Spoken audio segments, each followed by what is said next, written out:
Immersive Sim Alert. We've got an Immersive Sim Alert. You know what that means? Time to input the code.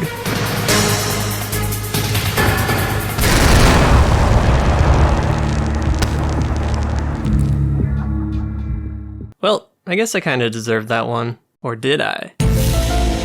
What if I told you that explosion wasn't actually in the game? I mean, it did happen in the game, but that's only because I hacked it in. Actually, when I first made this, the developers had just tweeted it out as a little joke. But now, about a week after I tweeted that clip making it real, they added it in the game as an actual feature. I guess it's all starting to really come together. But I didn't just want to decompile the game and pour over thousands of lines of code to make a few jokes. I also wanted to see what dirty tricks and hidden secrets could be found within Gloomwood. If you haven't already heard, Gloomwood is a brand new immersive sim that just released in early access. Now, immersive sims are a very divisive genre. If you're not familiar with the term, think of games like Thief, Deus Ex, Dishonored, and the like. Games that are often defined by their broad approach to design, offering countless ways to solve problems and highly complex interconnected systems. People love arguing over the finer details of this genre, but that could be an entire video in itself. While I am a huge fan of these games, I'm particularly invested in this genre because I'm working on my own immersive sim called Ad Infernum.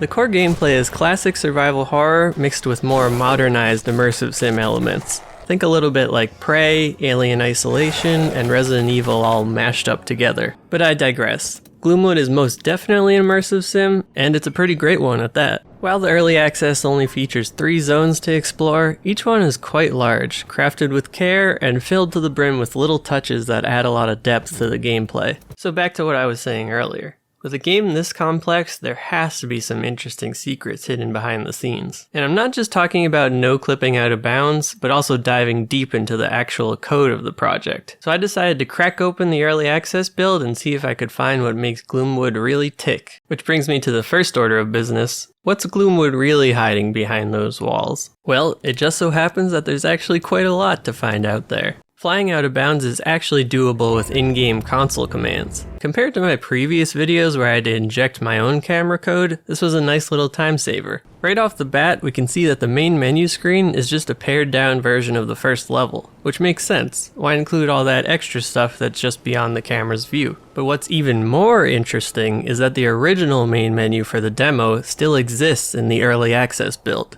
You can't get to it normally, but with a little scripting we're able to load it up anyways. There's not too much beyond what you can see, but the scene is surprisingly functional given how outdated it is by now. The buttons on the signpost even work as intended, letting you adjust settings or start the game from this old scene. Jumping into the actual game, the first thing I really wanted to see more of was that mysterious stranger from the intro. Well, clipping over to him does give you a closer look, but he's still shrouded in shadows. No problem, we can just add a light source to the player to illuminate the surroundings. And there he is, sporting a mechanical eye, glowing cane, and that Scottish pom-pom hat. I don't know what they're called. He doesn't seem to really mind you attacking him, but he does really want to stand in a specific spot.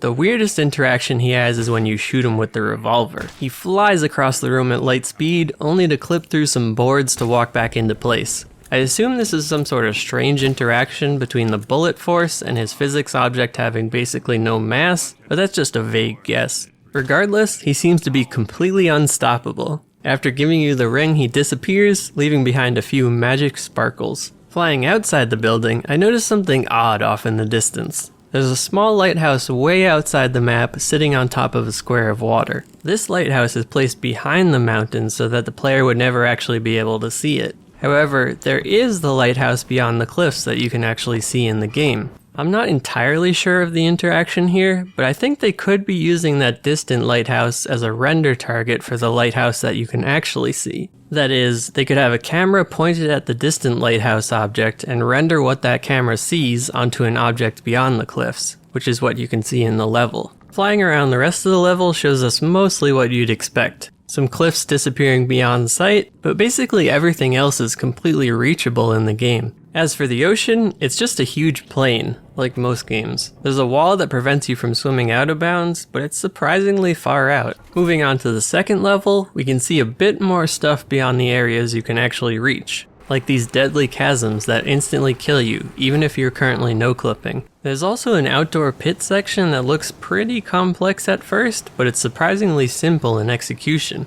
Looking up from below, it seems like there's a huge forest surrounding the pit, but it's actually just a few trees and textured plains doing all the work. Just goes to show a little bit of the magic behind game dev. Sometimes a simple solution can go a really long way. Moving on to the third and final level, I managed to make a couple interesting discoveries. Like the fact that getting caught in a bear trap persists through no-clip. When you turn off no-clip, the game still thinks you're trapped, locking you in place wherever you landed. So I had to fly back over to the trap, open it up, and then I was able to walk again. If you played the early access, you were probably wondering what all those monstrous sounds coming from the tavern were. Is it a boss fight? Some sort of werewolf maybe? Nope. Just live Dylan reaction. Over on the other side of the map, we can see a crowman just hanging out in the sewers. They were enemies in the demo version, but didn't make an actual appearance in the early access. Above the crowman's house, we can see some more stuff from the past. Some of the building pieces you can see peeking out of the city were also visible in the demo. The church in particular was one of the main structures used in the demo. While the devs mentioned the demo level won't be in the final game, we'll undoubtedly see its influences throughout the whole city. With the rest of the world explored, the last place to check out was the lighthouse. Up at the top we can see that rotating light cylinder with some cans of beans scattered about. Clearly a reference to the lighthouse with Willem Dafoe and Robert Pattinson. Now here's the part where I'd play a clip from the movie if it wouldn't get my video copyright claimed. So just imagine Willem Dafoe saying something unhinged instead. Got it? Good. But that's not all. There is one more very interesting thing hiding in the lighthouse. You know that mirror that the Countess calls you on?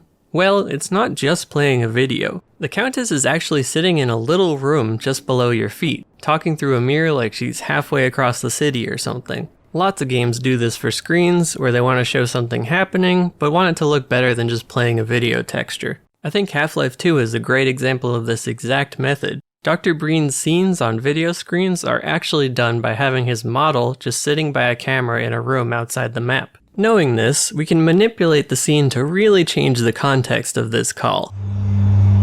Hello, Doctor.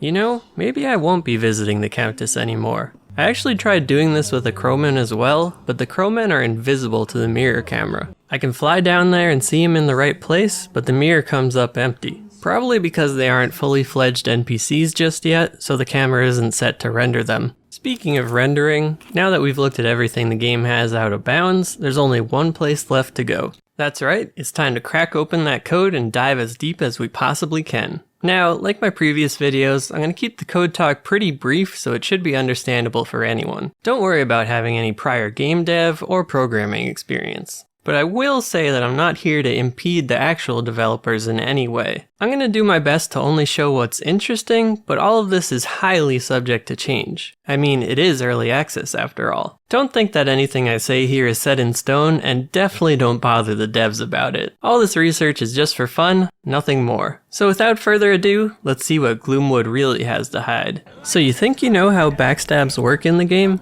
Are you really sure about that? I mean, I thought I knew how they worked until I actually read the code for them. Most of this code isn't too important for our purposes, so let's just focus on this one line down here. A charged cane sword attack only counts as a backstab if the enemy isn't currently targeting something. So presumably if different factions are fighting each other, you can't backstab them. But beyond that, enemies who have sense combat can only be backstabbed at or below the low detection state. Enemies who haven't sensed combat can be backstabbed up to the moderate detection state. Backstabs can't happen in combat, and they also don't need to happen behind an enemy. An unalerted enemy can be backstabbed from any angle as long as they can't see you. Definitely good to know for the harder difficulties. Anyways, while we're talking about damage types, here's a list of all the types currently in the game. Most of them make sense, although I don't believe poison, magic, and silver are in the early access build. Will the player get to use magic later on? Will silver do more damage to crowmen? Who knows? Speaking of monsters, they make up one of the 4 factions in the game. Based on the previous demo build, guards and monsters may fight each other in the future. We can only assume there are many more weapons and tools coming down the line, but here's what exists right now. All of these weapon types are easily found in the early access, except for the rifle. Once again, I'm guessing here, but I think it's a safe bet to assume the rifle will be the ideal long-range weapon, especially since a scoped texture exists in the game. That goes in line with the list of equipment types. The lantern fits offhand, the visibility ring goes on your finger, but no eye equipment exists just yet. Unless we're counting the fancy eyepiece the mysterious stranger has at the beginning. Is that some sort of eye scope like you get in Dishonored? I think that's a likely option, but it's certainly not definitive. The doctor could end up with a Cyclops-style laser eye for all we know. And rounding out our data mining, we have the infamous food type list. Curiously, it only contains cheese. Yep. Those apples and all the canned goods you find aren't even classified as food. I guess the doctor just has a really strong stomach or something. Digging through the code some more, I found this snippet pretty amusing. The latrines in the game have their own dedicated script. A rudimentary latrine AI, if you will. They're actually capable of clogging based on the mass of the objects placed inside them. They have some unique splashing effects, clogging effects, and they even extinguish light sources. Only an immersive sim would feature such in-depth toilet code.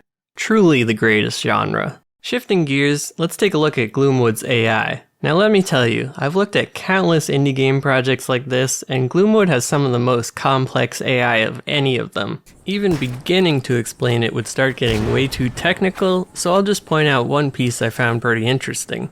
The enemies in Gloomwood actually have a hidden morale system. Currently, all these different actions affect their morale levels.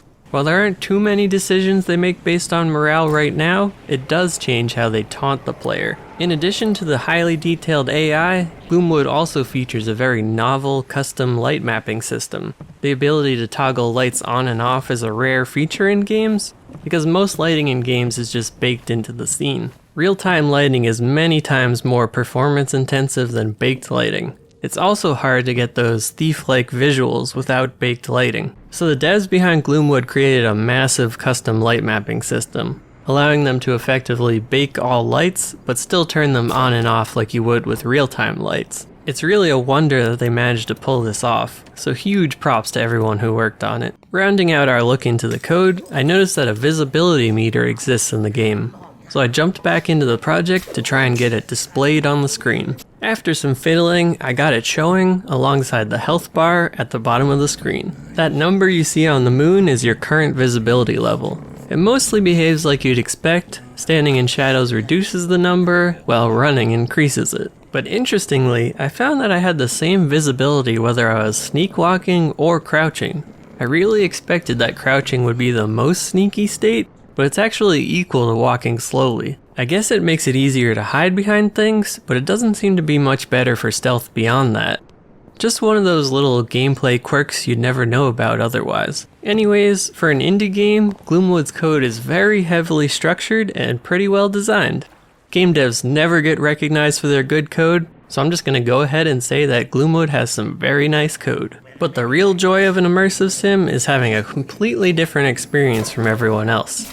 The code allows you to do a million things at any time, and the decisions are left to you. Which is why you see some people complaining about the length of Gloomwood, Dishonored, or just about any immersive sim. The developers aren't just making one linear level, they're designing countless interconnected flows within that space. It's a great genre, even if the most casual player sees it as short and nothing else. Really, it's the opposite. The scope is massive, you just have to play again to experience more of it. But hey, I guess I am a little biased since I'm making an immersive sim as well. Regardless, it's a great genre and we rarely see new entries in it, so Gloomwood is a welcome addition. But I'd like to hear your thoughts on Gloomwood so far. Have you beaten it yet? You holding out for the next big update? Let me know in the comments. And if there's any other games you'd like me to crack open, specifically Unity games like this, I'd be happy to check them out. I actually posted a few of the little joke clips while I was working on this over on my Twitter. So if you'd like to see smaller updates in between these long videos, that's definitely the place to look. It takes quite a while breaking these games apart, studying the code, researching the project, making some memes, and then compiling it all in one big video. But I do have lots of fun doing it. So if there's interest, I'd love to do more videos like this, in between some shorter form content. Anyways, if that sounds cool to you, feel free to subscribe or check out some of my past videos. As for me, I'm off to research the next big thing. Thanks for sticking around, folks. I hope to see you all in the next one.